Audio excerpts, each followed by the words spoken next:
So quiet in here. Like the chapel, Father Brian. Very nice. Good afternoon, everyone. Thank you all very much for joining us here today for this very special occasion. For those of you who I have not had the pleasure to meet, my name is Chris Penny, proud member of the class of 1986. Even more proud to be a parent of a member of the class of 2018. And I serve proudly as the Director of Athletics at this institution. Today, at long last, we pay a very special tribute to a truly great person and transformational leader, and the vitally important role she played for St. Michael's Athletics for parts of 4 decades. Sue Duprat is a foundational figure in our college's storied athletic history, but her impact on our campus and community transcends our athletics facilities and the boundaries of Winooski Park. I know it's not her favorite descriptor, but she was most certainly a trailblazer for athletics and for our college. Let's take a moment to go back in time to 1976, if you can imagine it, when then athletic director Ed Markey could not have known how fortunate he was to hire her for the position that would change her life and the lives of so many here at St. Michael's. The college was still in its infancy in terms of transitioning to a co-educational existence, and Sue was being called on to be, well, let's just say it, everything for women interested in athletics and recreation. There was no way that she was presented with an accurate job description for what she was about to take on. And if she had the ability to see into the future, one of the very few superpowers she does not possess, at least on demand, she may have said, "No thank you, Ed," and walked briskly out the door and onto another life journey. There are many of us here in this room and elsewhere who thank the good Lord that did not happen.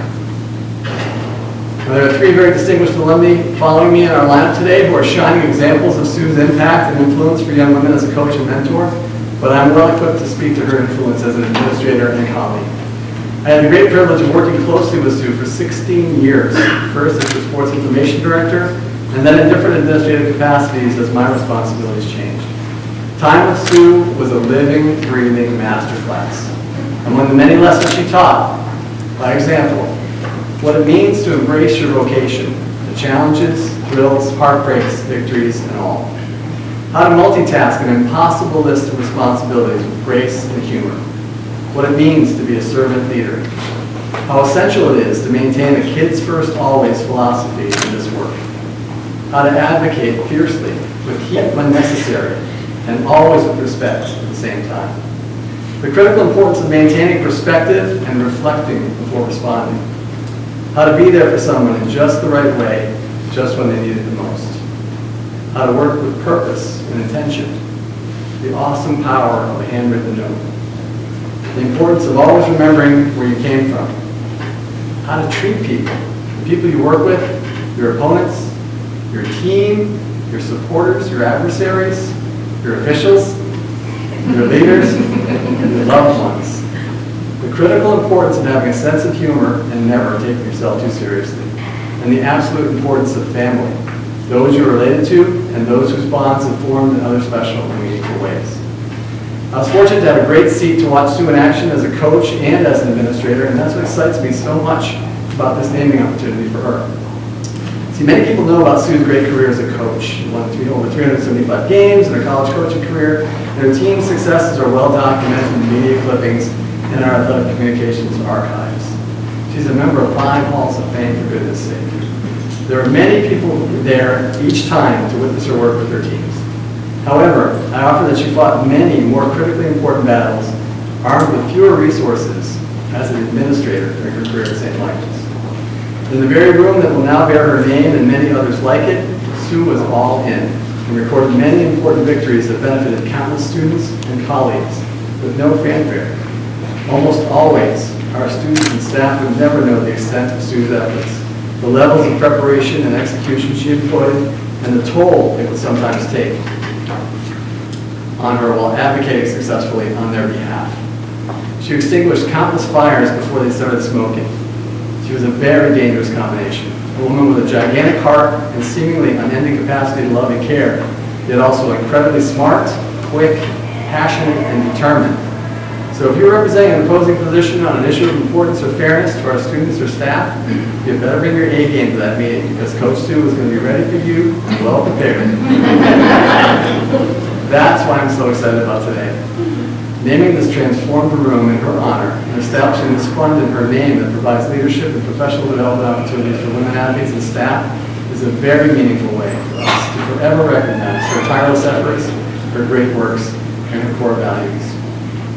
Before I introduce our featured speakers, I just want to close by saying a heartfelt thank you, Sue, for all that you did here, for all that you mean to us in this place, for your guidance and your wisdom and the joy of working with you, and most importantly of all, the tremendous gift of your friendship. And now it's my great honor to introduce our big three to you. Mary Moran from the class of 78, Kathy O'Neill from the class of 1981, and Pam Vitalis from the class of 1985 are outstanding examples and ambassadors for the Purple Knight Student Athlete Experience. Each one a great success story. Each one a Hall of Famer here at St. Michael's and in the game of life. Their commitment to and leadership for this initiative played a huge role in making this opportunity possible, and we are deeply thankful. So without further ado, I'm going to start with Mary, and then Mary will defer to Kathy, and then Pam's turn. So that's the big three. Make their presentation.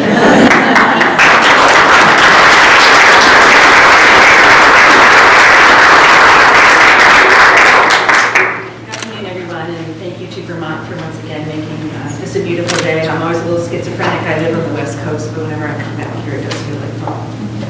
Ahead of a few reminiscences, I'd be remiss on behalf of the three of us if we fail to not thank Chris Kenny for his leadership and vision around this activity, getting this movement, and all the work that went into it. And so great credit to him, and along with Angie for making today possible. And also for being kind of a difficult act to follow. We'll just say that. So, I thought I was going to be the oldest player here today. I'm the second oldest player. I won't name names. I feel a great responsibility, as most old people do, to remind those that followed about the trials and tribulations of the old days. Notice I didn't say that they were good old days, at least not always, but sometimes and maybe even often, but not always. Those days of playing women's basketball in the mid-1970s at a small, formerly all-male college with quite a respectable men's basketball program against which to vie for attention, with women having only enrolled for 2 years prior to my arrival in 1974. We were all just trying to figure out how to make it work, frankly. Obviously, it was not as trying as the 50s or 60s with the half-court rules and the rovers and the dedicated defensive players, but still, it was before Title IX, whose recently celebrated 50th anniversary was great timing with regards to this event as well, and without which many of the successes of women in sports in all educational organizations, large and small, that have since happened, would simply not happen. It was long enough ago that things that are now taken for granted, here she goes with the stories, were not even imagined back then. We bought our own shoes, yes. We played in old, somewhat gamey former field hockey uniforms, complete with Peter Pan collars. We walked a mile and a half from North Campus to the gym in minus 15-degree weather. You get the picture. It was a different time. And oh yes, it was long enough ago that even I, at 5'7", at the time, played center. Things that indeed changed, including the fact that I'm no longer 5'7". Even when we were preparing for this, Pam was talking about pregame meals, and I'm sitting there thinking, what pregame? We had 2 years of fits and starts in 74 and 75 with well-meaning but transient coaches who valiantly tried to elevate our game slightly above the level of intramural competition. It wasn't until my junior year when Sue was hired to lead women's basketball, and as Chris alluded to, a few other sports, softball and field hockey, one of which I actually think she may have played, or officiated, or maybe both. And then assist the athletic department management to help maintain the training room, maybe the sports information director for the women's teams, and best of all, drive the team band. I'm not sure how much of that was articulated in your contract. I'm pretty sure not it was. But you were here to do jobs, and you embraced them. So with the autumn of 1976 and Sue's arrival at St. Michael's, that was when we went from just trying to play to actually trying to win. And Sue was the catalyst in changing the mindset that our few eager, dedicated fans have, that our college leadership, including the athletic department, have, but most of all, the expectations of ourselves. I'd be the first to admit in those days, playing basketball meant, well, just trying not to look bad doing it. It seemed reasonable enough. to respect the sport and those who watched. And winning was an occasional but not a frequent side effect, and not something we usually expected to have happen. Those things, like playing that came easily to me into some, but not all, those who gamely showed up, we thought it could be enough. But even with all the aforementioned jobs she handed, probably the biggest one for Sue was having to convince us all that it really could be better. Back on this. Oh. No, I but even with all the aforementioned jobs she was handed, probably the biggest one for Sue was having to convince us all that we could be better. It wasn't enough to just be okay, or worse, be okay with just being okay. That we had to compete, and at least to try to believe that we could win, and that winning on those rare occasions early on that actually happened against somebody besides Green Mountain College, that was okay. It's fitting in the middle of the sports center here that there's now a room dedicated to her that is meant to be for student athletes to have a place to grow, to train, to contemplate, to heal, to learn, and to be. Because early on, and for many of us, Sue's old office was that role. Staying after practice or wandering in on a day off, Sue was always there, complete with her dorm-sized room fridge full of non-diet Pepsi to share, and to listen and support. The importance of all that, creating a sense of belonging, allowing us to feel okay with being vulnerable enough to ask for help, for getting an awful boot in the butt. It was so helpful for many, myself included, and for those that came after, including my two co-presenters, all those that helped grow this place and this program, and now for all those that will follow in the future, this place is now here in these rooms, thanks to Chris and others, and appropriately named for a woman who gave decades of her time and concern and energy to generations of women and men whose college experience was made far better for having played, well, whatever sport. And by her presence and care, she helped them and us grow and succeed maybe more than she knows. So, okay, before nominating her for sainthood, I will mention that one of those roles she had to assume, I think it was sports information director, there was either a math error or could it be told that she told a little lie. When aghast at publishing my height at center, she magically made me 5'9", which somehow sounded better. And I did walk a little taller. I guess it was a long time ago, and the only time I think I remember a little crack in her otherwise impeccable wall of integrity.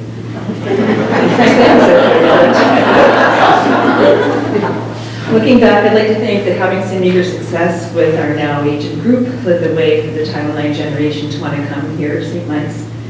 You and I both know that Sue was the one who sold the program in the possibilities. The first of that group is here now, Kathy O'Neill, the first women's scholarship student athlete.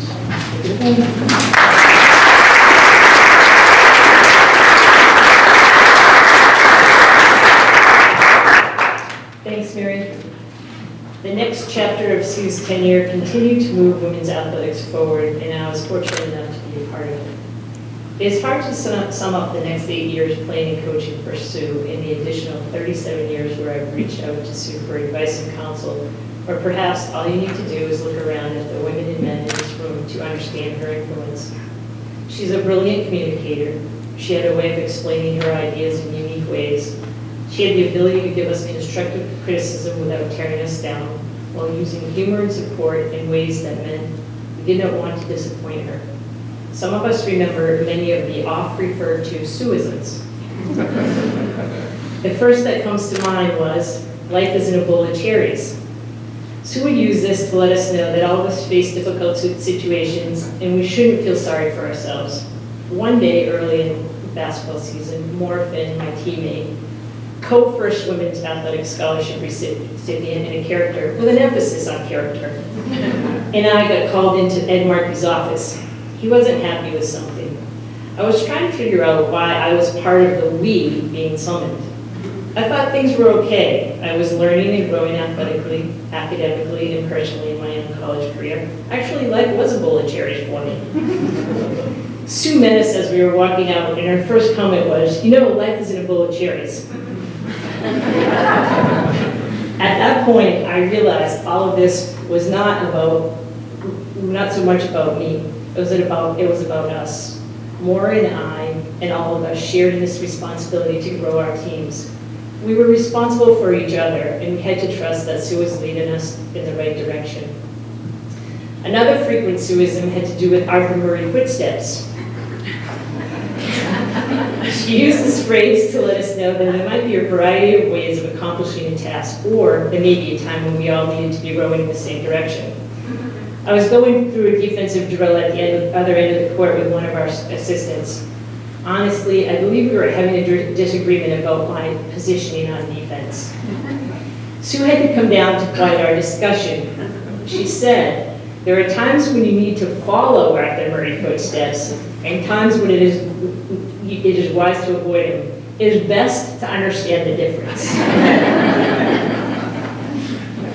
Superstitions. I recall a conversation that Sue and I were having about superstitions. She said, you know what scares me?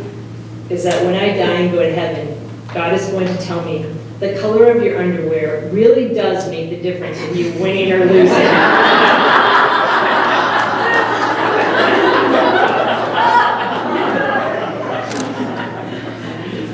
It is the little things that make a big difference. It has been a pillar of Sue's life. We heard the phrase, and we saw so many examples of this. I could tell you about her chopping ice on the softball field so we could play a game, cleaning the floor so we would not slip, using her own money to feed us, the bottle of whiskey for scoring 1,000 points.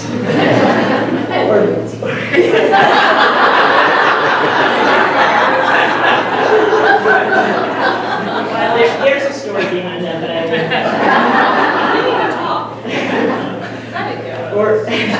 Or being there for us when we lost family members, all while dealing with her own personal challenges. Sue, we know you turned down offers from West Point, Vermont, and UMass to stay at St. Mike's, and St. Mike's was lucky to have you for as long as they did. You gave everything that you had to all of us here today. Many of us here were your former student athletes, and we were the beneficiaries of your vocation. But that extended to the entire athletic department and the campus community. And that's why this recognition we are all here to celebrate today is richly deserved.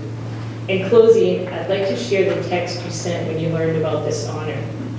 Chris Kenny shared the news yesterday about the conference room naming honor.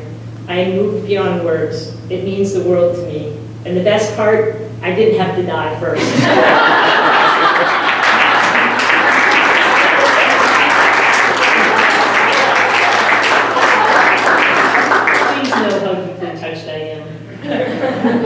Thank you, Chris and team. Most especially, thank you, Sue.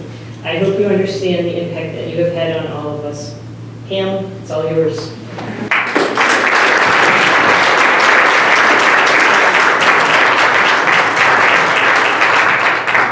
Good afternoon, everybody. Thank you, Kathy. Thank you, Mary. I, too, am extremely honored, beyond honored to be part of this historic moment to honor Sue. I think the turnout here today and the contributions made by everyone who could attend today and those that couldn't attend but are involved in this effort clearly show that many of us have been positively influenced by Sue. From the moment I met Sue during my initial campus visit, I knew she was going to build something very special here at St. Mike's, and I knew I personally needed to be part of it. Yes, we all could have chosen to play elsewhere, but we didn't, did we? We chose St. Mike's. Or did we really choose Sue? I know for a fact I chose Sue. In Sue, I witnessed a leader who was passionate and authentic with her team and staff. Respectful yet persistent in her demands of her superiors on campus, and a faithful, trustworthy friend to all of us, as I'm sure many of us have experienced over the years. I personally have tried to emulate those characteristics in my personal life and professional career. From my playing days for Sue in the 80s to my years on the Board of Trustees in the late 90s, I had the unique opportunity to witness firsthand Sue's relentless desire to improve this program and position it for the future. And that she did. And I admired every single moment I had to watch her do that. A couple of examples. Just in my 4 years as a player for Sue, she fought for resources, again, relentlessly. And my era, I feel, happened to experience a lot of significant changes. When I thought back, preparing the remarks for today, I kind of said to myself, gosh, when I really think about it, huge difference between my experience freshman year and my experience senior year. And that wasn't because we got better. We got better because as Sue fought for resources. So a couple of those just simple examples that went a long way for us. For example, my freshman year, we all enjoyed that vibrant shade of yellow polyester uniform. By my senior year, we were ecstatic to be wearing actual mesh uniforms. Imagine that, ladies. White for home, purple for away, and there wasn't a lick of French's yellow mustard polyester anywhere in the locker room. It was kind of amazing. We went from the basketball shoes we showed up with to team-issued matching sneakers. We were hot. We thought we were something. We went from my freshman year, Christmas break. Everyone who was on the team when I played remembers this. 15 of us and our luggage piled into a 12-seater van, and we drove to Florida from, not that parking lot, from that parking lot, this didn't exist, all the way down to play games over Christmas break. By my senior year, we didn't know what it was. It was like, what happened to the van? It's a Vermont Transit motor coach. 15 of us got to actually step into a motor coach, and we weren't buying a ticket at the Vermont Transit station. Kind of amazing. We went from practicing with the men's used basketballs, believe it or not, to the day we got to rip open the boxes of the brand new balls for our own separate women's rack of basketballs. I know, big days, that was like Christmas. We went from one amazing scholarship player on the team to almost all of us receiving some sort of scholarship assistance or some sort of help to be able to stay at St. Mike's and experience the greatness that is Sue Duprat and the Knights. We went from very little preseason or off-season training to full-on strength and conditioning plans year-round, academic advising, and yes, Mary Horan, team meals. And much more. But it undoubtedly prepared us for what my class definitely conceived as one of our pinnacle achievements in particular was finally Sue had us ready and had this program to the point where proud to be one of those teams that finally beat Bentley on their home court in their dang holiday tournament, okay? We all thought it was us, but at the end of the day, we know it wouldn't have been possible if Sue didn't fight those back, let's just say, strategic discussions with former administration in athletics about the resources that the women need to really be able to excel and take this program into the future. Last but not least, I would be remiss, Sue, if I did not publicly acknowledge, again, Chris, I'm going to pull your word, superpowers, Sue's many superpowers to heal everything that ailed us. So if you guys remember back to playing for Sue, I specifically remember one medical condition that I personally suffered from, which it was a very well-documented condition known as selectively hearing my coach. And the key symptoms present, Dr. Moran, the key symptoms present as simply not being able to hear Sue when she was trying to get my attention to either change the play or crazy things like take me out of the game, something like that. But it's amazing. She managed to cure me. She's just a modern-day medical miracle worker. This Sue Duprat is over here. It's just amazing, her superpowers. But seriously, Sue, in closing, honestly, personally, all the years that we have gone through life's wins and losses that it has thrown at us as friendship, the greatest gift St. Mike's has ever given me is my lifelong friendship with you. And I cherish that, couldn't be happier that this day is finally here for you, my friend. And at the end of the day, we have all watched you dedicate yourself to building this program, and now we get to finally dedicate a piece of this program to you.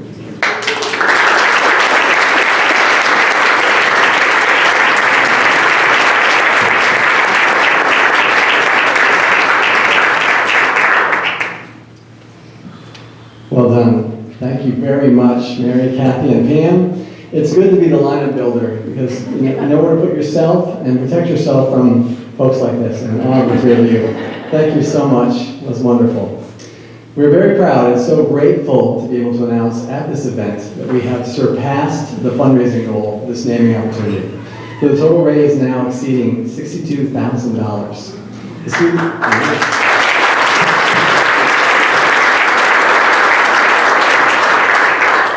The Sue Duprat Leadership Fund will continue on as a gift opportunity in direct support of our student athletes and staff.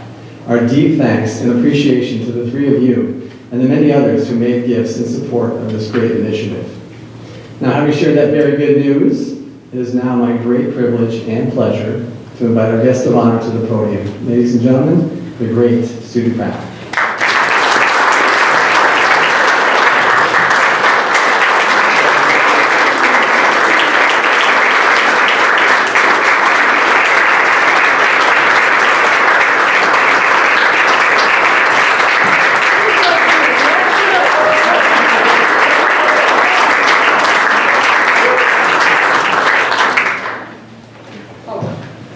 Talking to the microphone.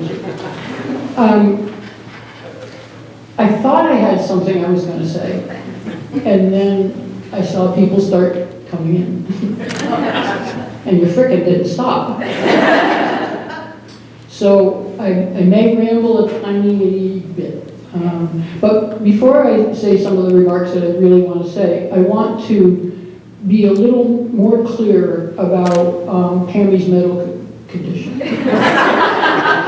This is what transpired. For like game after game after game, I'm on the sideline, Pammy's playing. Pammy, hey, Pam, nada. I'm gonna have a stroke. I'm standing there, I'm yelling, nothing.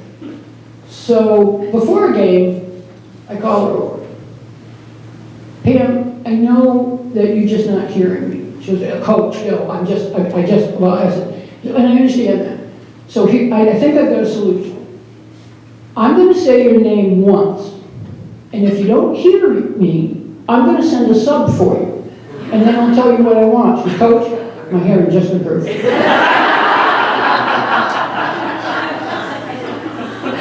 And I'm 100% sure God's going to say that about the underwear when I go. It always does. When I started, there really was not much. There was less than not much. And where we are located, beautiful place that it is kind of a desert in terms of other resources of folks that are doing what you do. There's UVM, which, by the way, because Ed Markey had co-sponsored the NCAA legislation to have the NCAA do championships for women. Because Ed Markey sponsored that, there were teams in New England who would not play us in sports. Because the AIAW ran women's sports, and it was this big affront, and here I am working at St. Mike's, and I would call people and they'd hang up on me. And so the folks at UVM, that wasn't as big an issue as the fact that we gave a partial scholarship to 2 people, 2 partial scholarships, and the rest of the world was giving like 12. And so they didn't want to really play us. So I wasn't going to go there and get any support. So I didn't really have a mentor. I was talking to Coach Sharon, I don't know, pandemic, could have been 5 years ago, I have no idea. And we were talking, and she said something like, as we do, standing on the shoulders of giants. There weren't no giants. We had to do it ourselves. And we made a lot of mistakes. And Zaf and I joke a lot about the fact that we grew up and mostly from the benign neglect. Nobody was looking. You could make mistakes, you could screw up, and nobody really was paying attention. And so also when I was talking to Coach, I was saying, it's important to stand on the shoulder and recognize that you're standing where you are, you're there because you're standing on the shoulders of giants. I get that. There were leaders, but we weren't in Boston, we weren't in Philadelphia. And so what became more important to me was to build a ladder. So that not only can I move up a couple of rungs, but those rungs needed to be wide enough so somebody could pass me. Because there weren't ladders and giants here when we came. And we always felt you make your arguments in private and you celebrate your victories in public. And we had a few of them. It was a trick. Zaf and I would go in and we would talk to the boss, we'd talk to Eddie about something. And then Eddie would tell me no. It was like, we both had this idea, but Eddie would kind of tell me, no, we're not going to do that. Nobody asked you to do that. I mean, the numbers of times And he said, nobody asked you to do that. I'm like, I asked me to do that. And speaking of how I got here at St. Mike's, I wasn't their first choice. No, a teammate of mine from UVM was their first choice, and she said, no, that's not enough money for all that, no. And then I figured, it's kind of like being the second born of twins. You know they're not expecting you, you just hope they're going to love you anyway, right? And the battle, the driving the van, and doing all of those sorts of things, and asking people, we fundraised, we spent a lot of our own money on the kinds of things so we could get t-shirts for the kids and team meals and whatever it was. We made the deals we could make so that we could give kids the opportunity. But it was more than just the teams I coached. And God knows I coached a few of those. It was more than the teams we coached. We couldn't support one part of athletics because this is like a basketball chapel, right? I mean, basketball in St. Mike's are like this forever, from men's basketball particularly. But we had all these women who could do other things besides basketball, and we needed to fight those battles too. And we got places, which was really, really good. And more importantly, I think we encourage people to go and do the kinds of things that they wanted to do and be successful because we believed in the kind of education you were going to get at St. Mike's. Not just in this building, but everywhere.